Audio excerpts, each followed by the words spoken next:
Estamos na Red Zone, seus loucos por futebol americano, como é que vocês estão? Tudo bem por aí? Aqui em Rondônia tudo bem?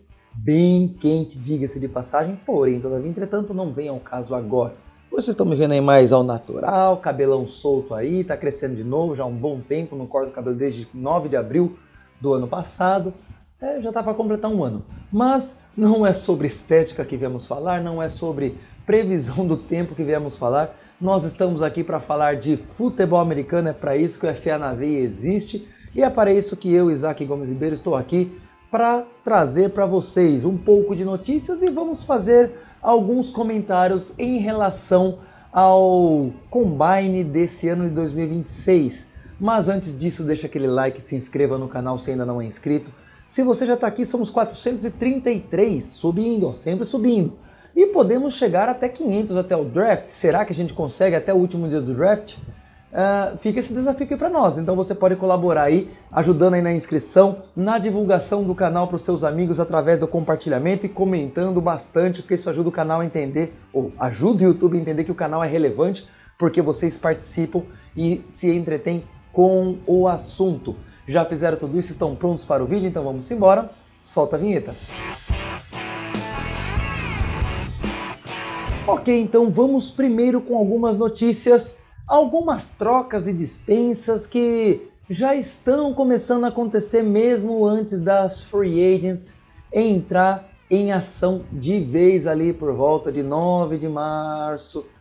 Não é free agency, ainda é legal temporary, mas já conta como free agency, mas a partir do dia 11 de março todas as negociações, novos contratos com agentes livres está liberado. Mas dispensas não são necessárias para tanta espera assim, muito menos trocas.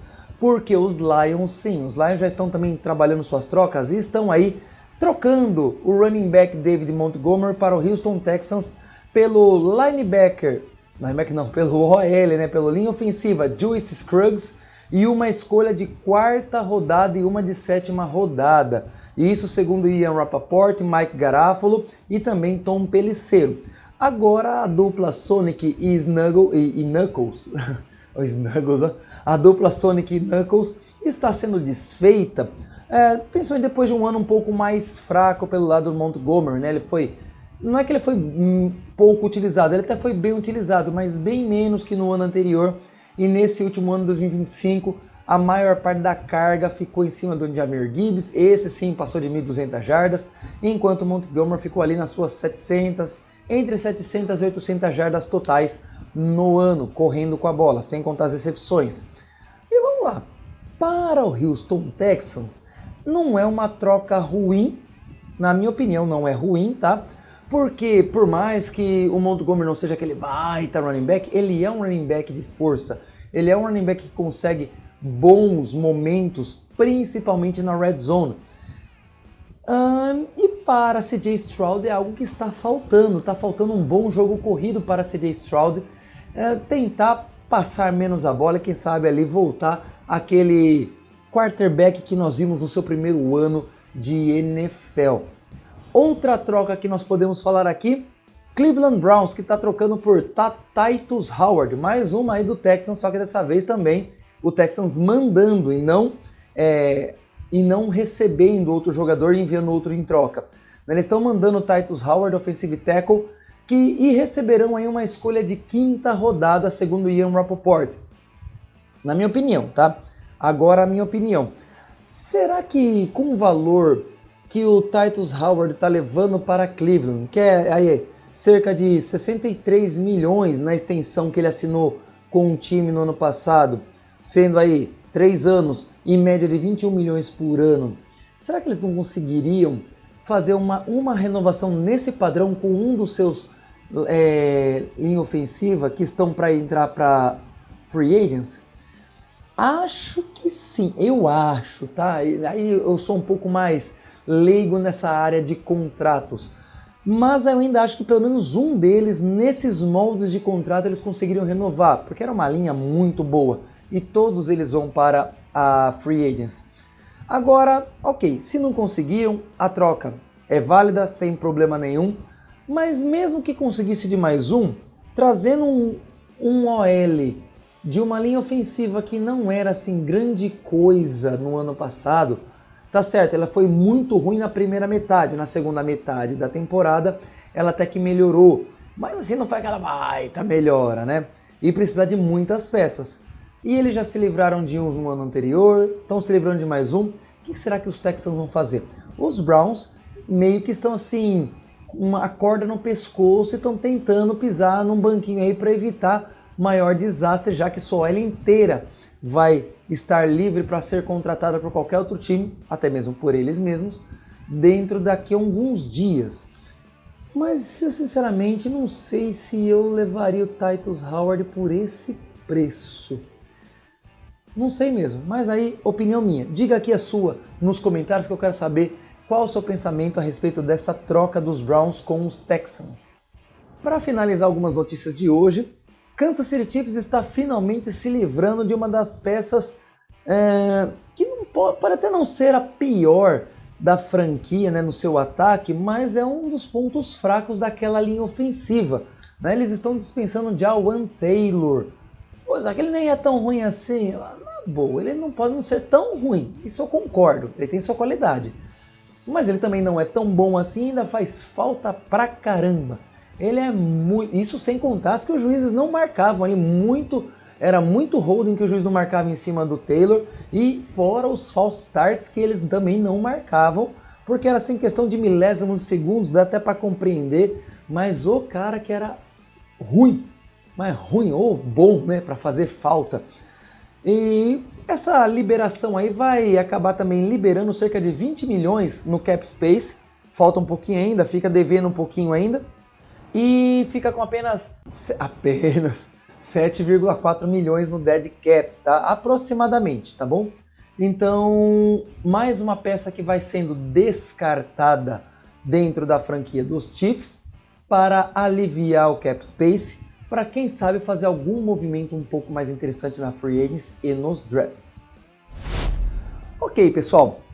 Agora, o que eu quero fazer a respeito do que... Não do que eu vi, mas eu estou comparando um pouco aqui o que alguns insiders viram e anotaram nos seus sites, respectivamente, né, ou específicos, sobre quem são, por exemplo, aí os 10 melhores prospectos segundo cada um deles. O que tem de igual nas comparações e o que tem de diferente, tá?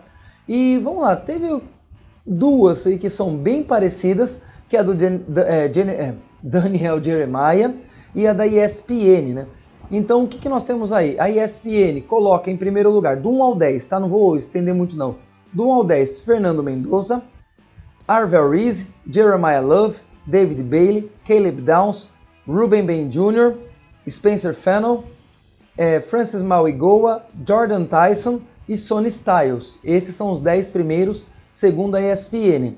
Segundo Daniel Jeremiah, lá na NFL Networks, Fernando Mendoza, Jeremiah Love, já mudou um pouquinho aí, David Bailey, Arvel Reese, Sonny Styles, aqui é o quinto, Ruben Ben Jr., Carnell Tate, Mansour Delaney, Caleb Downs e Makai Lemon. E por fim, o ranking, segundo o Robbie Rang do Fox Sports, ele colocou aqui Caleb Downs, bem diferente já também, Arvel Reese, Jeremiah Love, Fernando Mendonça em quarto, David Bailey, Francis Mauigoa, Ruben Ben Jr., Sonny Styles, Spencer Fennell e Mansour Delaney para encerrar a lista segundo Rob Rang. Agora vamos lá. Dá pra gente ter uma certeza a respeito de cada uma das participações de cada um desses prospectos? Tá certo, Fernando Mendonça foi mais ali pelas medidas, ele não lançou bola, ele não correu 40-yard dash, ele não fez nenhum dos treinos, só foi para as medidas oficiais. Alguns, aqui principalmente os linhas ofensivas ali, nem todos eles participaram bem aqui, desses aqui sim, o Fano, o Mauigoa, só tá o Mauigoa num, aqui no outro nós temos edge, linebacker, edge, no do Daniel Jeremiah não tem um único linha ofensiva nas 10 primeiras colocações, e já no do Rang nós temos o Arvel Reese, o Mauigoa e o Fano, tá? Esses três aqui. Então nós temos ali algumas mexidas. Se a gente fosse pegar como estavam essas posições antes do draft, é lógico, antes do Combine, porque é lógico que o Combine ele mexe um pouco com as pontuações, só que cada pessoa que analisa acaba enxergando pontos diferentes que outros, em tese, não enxergaram da mesma forma. E aí você tem pessoas colocando em posições bem diferentes alguns desses prospectos. É lógico que a ESPN, assim como o Jeremiah, coloca Fernando Mendonça como top ali. Agora, será que o Rang não colocou ele como top porque ele não participou? Eu acho que sim, porque se ele não participou, não tem como comparar a pontuação dele, de acordo com a avaliação de cada um, com a pontuação de quem participou. É até compreensível. É lógico que posição de rank nesses boards aí de rankings de cada um dos insiders, e são muitos, se a gente fosse olhar de um por um, seria um monte de posicionamentos diferentes, ou com poucas mudanças ou com várias mudanças. Não quer dizer nada em posição de draft. Não quer dizer que por conta da posição daqui do Robbie Rang, do Fox Sports, que o Fernando Mendonça não vai ser escolhido pelo time dos Raiders. É certeza. Acho que se não acontecer, vai ser uma das piores escolhas, talvez, a não ser que ele saiba alguma coisa que a gente não saiba, mas vai ser uma das piores escolhas feitas por um time que tinha aí a primeira geral. Então o Fernando Mendonça, acho que nas demais aqui, estão mais ou menos, acho que na posição que eles acham que podem ser draftados. Eu penso dessa forma. Apesar de alguns aqui, eu acho que não serão draftados na posição que foi colocado. Por exemplo, Jeremiah Love, sinceramente, não vejo ele sendo draftado em terceira posição. Nem mesmo da ESPN, nem aqui do Robbie Rang. Então sim, eu acho que eles vão mais pela pontuação. Aqui no caso do Daniel Jeremiah está em segundo lugar. Por isso é pontuação de prospecto. Esqueça, seu time não vai escolher esse daí, pelo menos eu acho, né? Não nessa posição. Então, eu acho que seria meio que um baita tiro no pé se os Jets draftassem Jeremiah Love na segunda posição. Um baita tiraço no pé. Então, já falei, né? Aqui é somente quem eles acham que são os melhores. Se você quiser ver todas as demais posições aqui dentro dos 50 melhores que eles colocaram em cada um dos seus sites, eu vou deixar aqui embaixo nos comentários ou na descrição os links de cada um dos sites para vocês olharem os 50 a mais. Fechado? Então esse foi o nosso vídeo, espero que você tenha gostado. Deixa aqui nos comentários se desses 3 insiders aqui, qual que você concorda mais com o posicionamento de cada um desses prospectos para o draft e qual deles você gostaria de ver no seu time. Diga aqui que eu quero saber de você quem você mais gosta e coloque aqui, mesmo aqueles que não estão no top 10, quem você acha que deveria estar no top 10. Eu quero saber sua opinião, espero que você comente e espero que você também se inscreva se chegou até aqui e ainda não é inscrito e deixa aquele like maroto para dar aquela força, aquela moral no vídeo e no canal. Esse foi o nosso vídeo, espero que você de fato tenha gostado, vamos embora para mais um touchdown, até a próxima, valeu!